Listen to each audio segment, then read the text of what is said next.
মানুষের অতীত অভিজ্ঞতা শুভ নয়। মাইগ্রেশন, যুদ্ধ, প্রাকৃতিক দুর্যোগ এবং আরও নানা কারণে তাকে শিখতে হয়েছে পদে পদে। মানুষকে আবিষ্কার করে নিতে হয়েছে তার নিজের চাহিদা। একসময় মানুষ নিতান্ত অসচেতনতায় আগুনের রহস্য উন্মোচন করেছিল। শিল্প বিপ্লবের পর পরিচিত হলো স্টিম ইঞ্জিনের মতো নতুন অনেক প্রযুক্তির সঙ্গে। 20 শতকের সামনে এলো ইন্টারনেট, কম্পিউটার, মোবাইলের মতো যুগ বদলানো আবিষ্কার। কিন্তু এই কি মানবজাতির ভাগ্যের সমাপ্তির গল্প? মোটেই না। ভবিষ্যৎ বরাবরই কৌতূহল আর দূরদৃষ্টির সঙ্গে সম্পর্কিত। বর্তমান দিনগুলোতে আমরা এমন সব জীবন ব্যবস্থার মধ্য দিয়ে চলছি যা আগে কল্পনাও করা যায়নি। বর্তমানের প্রতিটি বছর প্রাচীন কয়েক হাজার বছরের থেকেও বেশি পরিবর্তন একসঙ্গে নিয়ে আসছে। তবে ভবিষ্যতের বিপ্লবাত্মক আবিষ্কারগুলো নিয়ে হয়তো তেমন কথা হয় না। ফলে আমাদের আজকের আয়োজন এসব নিয়েই। Immersive virtual reality. ভবিষ্যতের যত সম্ভাবনা আছে তার মধ্যে এগিয়ে আছে ইমার্সিভ ভার্চুয়াল রিয়ালিটি, যার মাধ্যমে পারিপার্শ্বিক বাস্তবতাকে ভার্চুয়াল জগতে ফুটিয়ে তুলবে পুরোদমে। সত্যি বলতে বাস্তব এবং অবাস্তবের ধারণায় ফারাক থাকবে না মোটেও। সাংস্কৃতিক ও দার্শনিক দৃষ্টিভঙ্গির অসহযোগিতার কারণে হয়তো এখনো ততটা এগিয়ে যাওয়া যায়নি। তবে ভিন্ন মাত্রা নিয়ে ক্রমেই সমৃদ্ধ ও বাস্তবে পরিণত হচ্ছে ভার্চুয়াল জীবন। ইদানিং গেমের মতো বিষয়গুলো চলে যাচ্ছে এর নিয়ন্ত্রণে।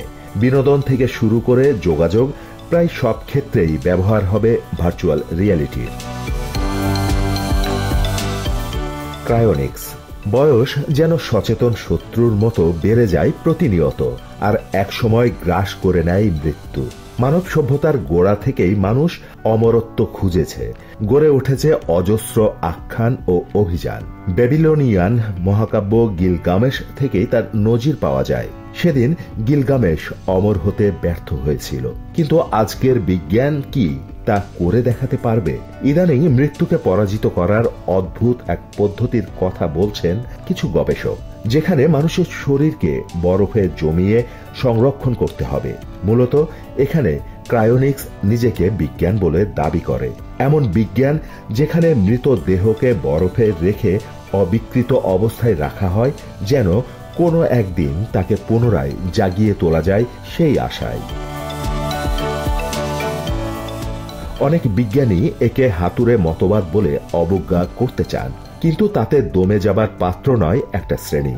সাম্প্রতিক সময়ে ইয়েল ইউনিভার্সিটির একদল গবেষক মৃত শকুরের ব্রেন নিয়ে গবেষণা করে তাকে কাজ করাতে সক্ষম হয়েছেন, আর সেই ফলাফল টনক নড়িয়ে দিয়েছে মানব জাতিকে আরো এক ধাপ এগিয়ে যাবার জন্য। ফলে নেহায়েত অবজ্ঞার হলেও এই হাতুড়ে গবেষকদের চিন্তায় আবির্ভূত হতে পারে গেম চেঞ্জার হিসেবে।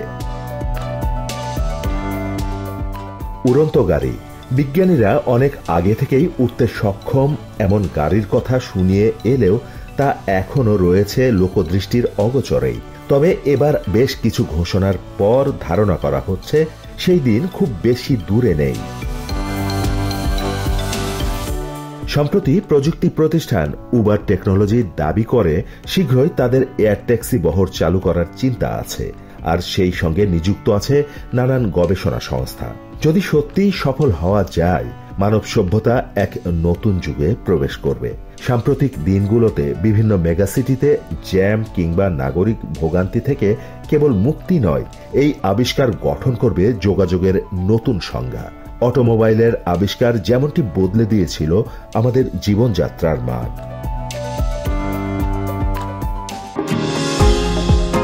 নিউ ইয়র্ক থেকে সম্প্রচারিত TVN 24 টেলিভিশন, বিশ্বজুড়ে বাঙালির কণ্ঠস্বর।